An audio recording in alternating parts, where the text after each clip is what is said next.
Bismillahirrahmanirrahim. Assalamualaikum warahmatullahi wabarakatuh. Teman-teman sekalian, malam ini adalah malam 21 Ramadan. Tanpa terasa kita udah masuk kepada asyarah min awakhir Ramadan, 10 malam terakhir Ramadan. Kalau kita belajar dari sejarah Nabi SAW, Nabi itu punya hobi itikaf namanya di 10 malam terakhir. Bahkan Nabi udah melakukan itikaf sebelum beliau mendapatkan wahyu.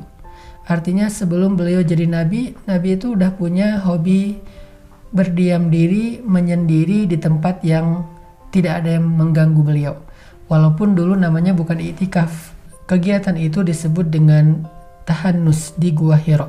Karena kata Sayyidah Khadijah radhiyallahu anha, Nabi biasa bertahannus, berdiam diri, menyendiri di Gua Hira di bulan Ramadan. Jika bekal beliau habis, beliau akan turun mengambil bekal dari rumahnya dan kembali lagi ke Gua Hira.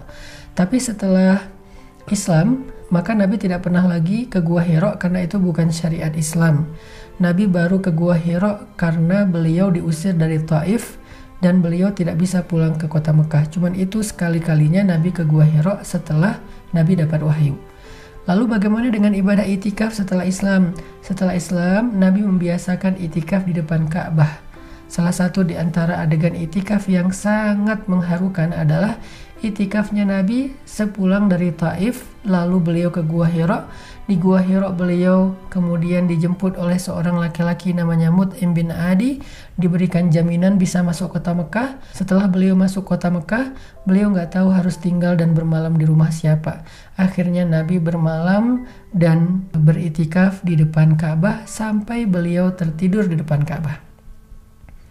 Ini itikaf yang cukup fenomenal yang pernah dilakukan Nabi sebelum hijrah. Beliau masuk ke area Ka'bah, kemudian beliau sholat di sana, beliau berzikir di sana sampai saking lelahnya Nabi seharian dikejar-kejar di Taif, Nabi tertidur tepat di depan multazam pintu Ka'bah.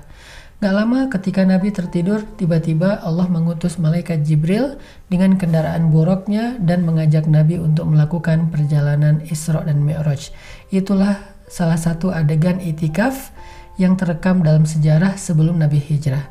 Lalu setelah Nabi hijrah ke Madinah, itikaf menjadi salah satu kebiasaan Nabi, ibadah istimewa Nabi di bulan Ramadan yang dikhususkan di dalam Masjid Nabawi.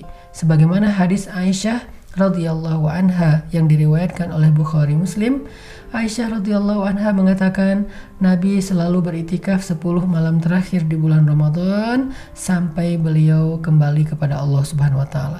Lalu setelah beliau wafat, tradisi itu, kebiasaan itu, ibadah itu diteruskan oleh keluarganya atau istri-istrinya.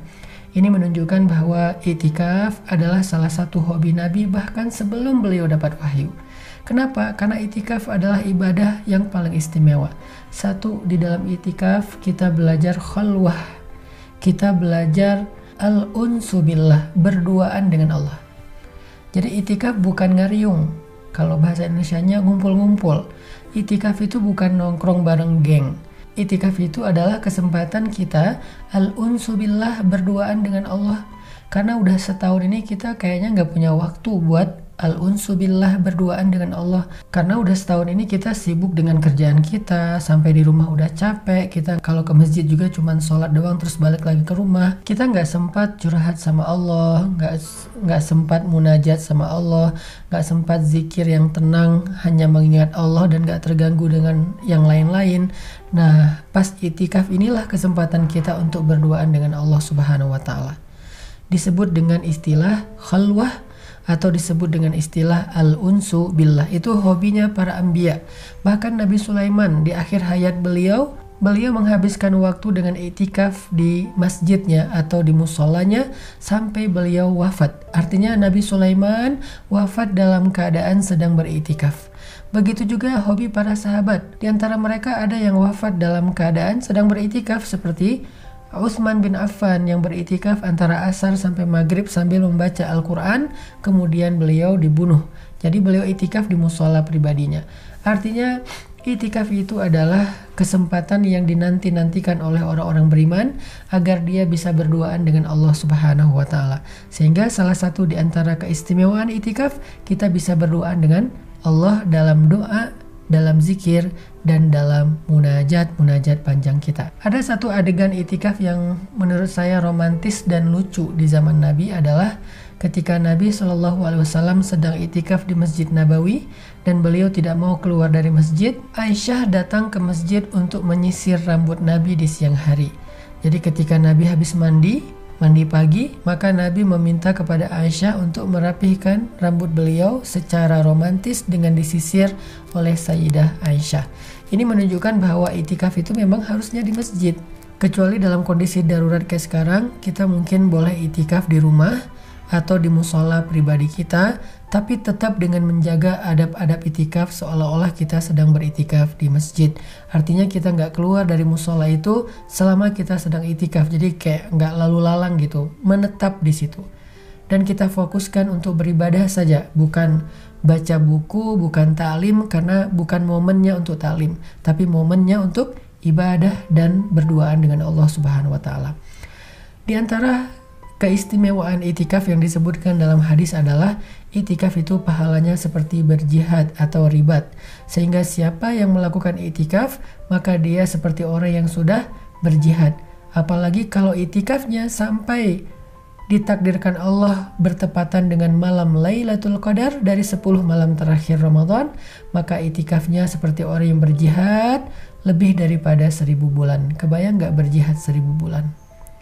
Sekali itikaf pahalanya kayak jihad. Tapi kalau itikafnya malam Lailatul Qadar, berarti dia seperti berjihad 1000 bulan. Artinya berjihad selama 100 tahun.